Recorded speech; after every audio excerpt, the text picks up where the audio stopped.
അസ്സലാമു അലൈക്കും dear friends. ഇന്നത്തെ നമ്മുടെ സ്പെഷ്യൽ നിങ്ങൾ ആരും ഇതുവരെയും ട്രൈ ചെയ്ത് നോക്കിയിട്ടില്ലാത്ത ഒരു അടിപൊളി വെറൈറ്റി റെസിപ്പിയാണ്. നമ്മുടെ ഈ വീഡിയോ കണ്ടുകൊണ്ടിരിക്കുന്ന സമയത്ത് നിങ്ങൾക്ക് ഇഷ്ടപ്പെടുകയാണെങ്കിൽ ഒന്ന് ലൈക്ക് ചെയ്തേക്കണേ. അതുപോലെ തന്നെ നമ്മുടെ ഈ ചാനൽ ആദ്യമായിട്ട് കാണുന്നവരും ഇതുവരെയും സബ്സ്ക്രൈബ് ചെയ്യാത്തവരും പ്ലീസ് ഒന്ന് സബ്സ്ക്രൈബ് ചെയ്തേക്കണേ. ഞാനിടുന്ന വീഡിയോസ് ഉടനടി കിട്ടുന്നതിനായി സബ്സ്ക്രൈബ് ബട്ടന്റെ തൊട്ടടുത്ത് കാണുന്ന ബെല്ലൈക്കൺ കൂടി ക്ലിക്ക് ചെയ്തിട്ട് ഓൾ എന്ന ഓപ്ഷൻ എനേബിൾ ചെയ്യാനും മറക്കല്ലേ.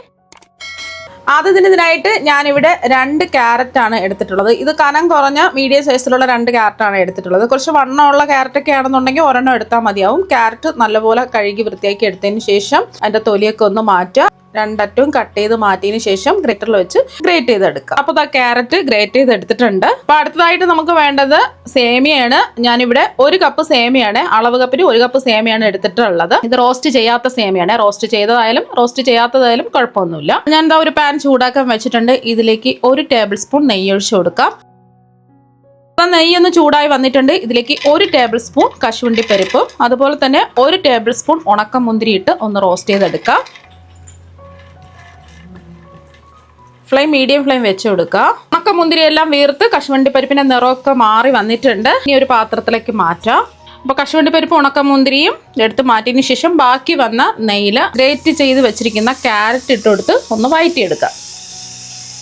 ആദ്യം ക്യാരറ്റ് ചെറുതായിട്ടൊന്ന് വയന്ന് വരട്ടെ. ഫ്ലെയിം മീഡിയം ഫ്ലെയിം വെച്ച് കൊടുക്കുക. കൈവിടാതെ ഇളക്കി കൊടുക്കുക. അപ്പോൾ ക്യാരറ്റ് ചെറുതായിട്ടൊന്ന് വാടി വന്നിട്ടുണ്ട്. ഈ ഒരു സമയം ഇതിലേക്ക് ക്യാരറ്റിന് ചെറിയൊരു മധുരം ഉണ്ടാവുമല്ലോ, കുറച്ചും കൂടെ ഒന്ന് മധുരം കിട്ടാൻ വേണ്ടിയിട്ട് 1 ടേബിൾ സ്പൂൺ പഞ്ചസാര ഇട്ട് കൊടുക്കുക. പഞ്ചസാര എല്ലാം ഒന്ന് മെൽറ്റായി വരണം. പഞ്ചസാരയൊക്കെ മെൽറ്റായി ക്യാരറ്റൊക്കെ വാടി വന്നിട്ടുണ്ട്. ഇനി ഇതിലേക്ക് 1/2 കപ്പ് ചിരകിയ തേങ്ങ ചേർത്ത് കൊടുക്കുക. തേങ്ങ ഉണ്ടെങ്കിൽ തേങ്ങ ചേർത്ത് കൊടുത്താൽ മതി. പിന്നെ നിങ്ങളുടെ കയ്യിൽ ഡെസിക്കേറ്റഡ് കോക്കനട്ട് ആണ് ഉള്ളതെങ്കിൽ അത് ചേർത്ത് കൊടുത്താലും മതി. ഒരു 1/4 കപ്പൊക്കെ ചേർത്ത് കൊടുത്താൽ മതിയാവും. തേങ്ങയും കൂടെ ചേർത്ത് ആ തേങ്ങയുടെ വെള്ളത്തിൻ്റെ നനവൊക്കെ ഒന്ന് മാറ്റിയെടുക്കണം. തേങ്ങയിലുള്ള വെള്ളത്തിൻ്റെ നനവൊക്കെ ഒന്ന് മാറി കിട്ടിയിട്ടുണ്ട്. ഇനി ഇത് ചൂട് മാറാൻ വേണ്ടിയിട്ട് മാറ്റി വയ്ക്കാം. ഇനി അതേ പാൻ ചൂടാക്കാൻ വെച്ചിട്ടുണ്ട്. ഇതിലേക്ക് 1 ടേബിൾ സ്പൂൺ നെയ്യ് ഒഴിച്ചൊന്ന് ചൂടാക്കാം. നെയ്യൊന്ന് ചൂടായതിന് ശേഷം ഇതിലേക്ക് നമ്മൾ മാറ്റി വെച്ച 1 കപ്പ് സേമിയ ഇട്ട് ഒന്ന് റോസ്റ്റ് ചെയ്തെടുക്കാം.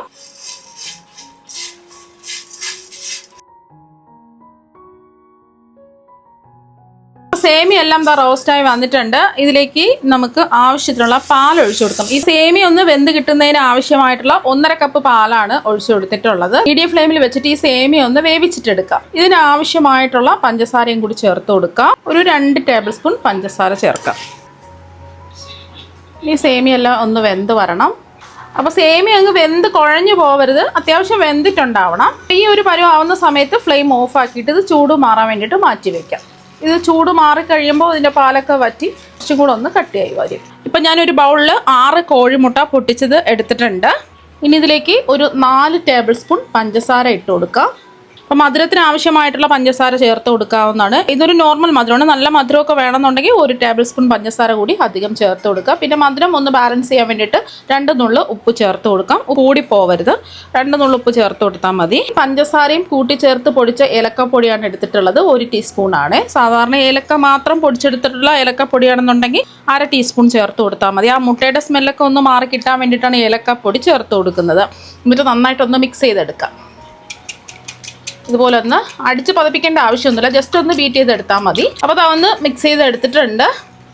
ഇനി ക്യാരറ്റും തേങ്ങയൊക്കെ റോസ്റ്റ് ചെയ്തത് അതിൻ്റെ ചൂടൊക്കെ മാറിയിട്ടുണ്ട്. ഈ മുട്ടയിലേക്ക് അങ്ങ് ഇട്ട് കൊടുക്കാം. ചൂട് മാറിയിട്ട് എല്ലാം ഇട്ട് കൊടുക്കാവൂ. ഇനി ഇതിലേക്ക് നമ്മൾ വേവിച്ച് വെച്ച സേമിയ അങ്ങ് ഇട്ട് കൊടുക്കുക. അതാ കണ്ടില്ലേ, കുറച്ചും കൂടെ ഒന്ന് ചൂട് മാറിയപ്പോൾ കട്ടിയായി വന്നിട്ടുണ്ട്. പിന്നെ ഇതിലേക്ക് കശുവണ്ടി പരിപ്പും ഉണക്കമുന്തിരിയും റോസ്റ്റ് ചെയ്ത് വെച്ചില്ലേ, അതിൻ്റെ ഒരു പകുതി ഭാഗം ഞാൻ ഇട്ട് കൊടുക്കുകയാണ്. പകുതി ഭാഗം ഞാൻ മാറ്റി വെച്ചിട്ടുണ്ട്. എല്ലാം കൂടിയിട്ട് ഒന്ന് മിക്സ് ചെയ്യാം. അപ്പോൾ അതെല്ലാം ഒന്ന് ഒരു ഫോർക്ക് വെച്ചിട്ട് ഇളക്കുകയാണെന്നുണ്ടെങ്കിൽ പെട്ടെന്ന് ഇളക്കിയെടുക്കാൻ പറ്റും. അതെല്ലാം ഒന്ന് മിക്സായി കിട്ടിയിട്ടുണ്ട്. ഇപ്പം ഞാൻ ഒരു കടായി ചൂടാക്കാൻ വെച്ചിട്ടുണ്ട്. ഇതിലേക്ക് 1 ടേബിൾ സ്പൂൺ നെയ്യ് ഒഴിച്ച് എല്ലാ ഭാഗത്തും ഒന്ന് ബ്രഷ് ചെയ്ത് കൊടുക്കാം.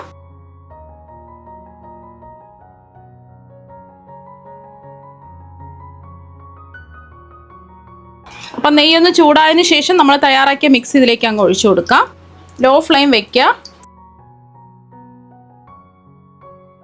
ഇതുപോലെ ഒന്ന് നിരത്തി വെച്ച് കൊടുക്കുക. ഇതിൻ്റെ മുകളിൽ നമ്മൾ നേരത്തെ റോസ്റ്റ് ചെയ്തിട്ട് പകുതി ഇതിൽ മിക്സ് ചെയ്തെടുത്തു, പകുതി ഞാൻ മാറ്റി വെച്ചിട്ടുണ്ട് കശുവണ്ടിയും ഉണക്കമുന്തിരിയും അത് ഇതിലേക്ക് ഇട്ട് കൊടുക്കാം.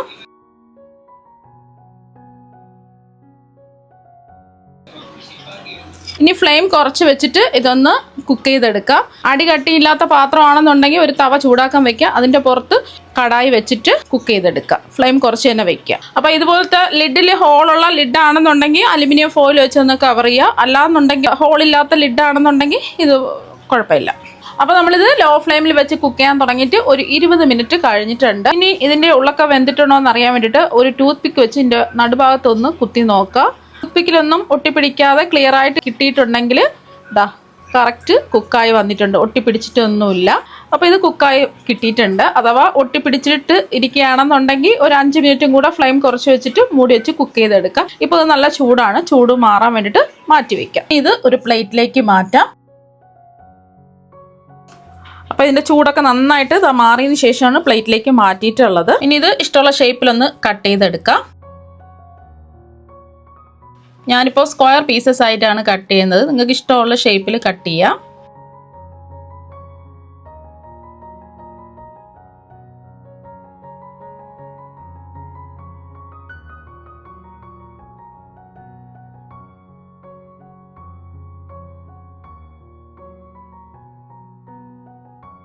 കട്ട് ചെയ്തതിൽ നിന്നും ഒരു പീസ് അങ്ങ് എടുക്കാം.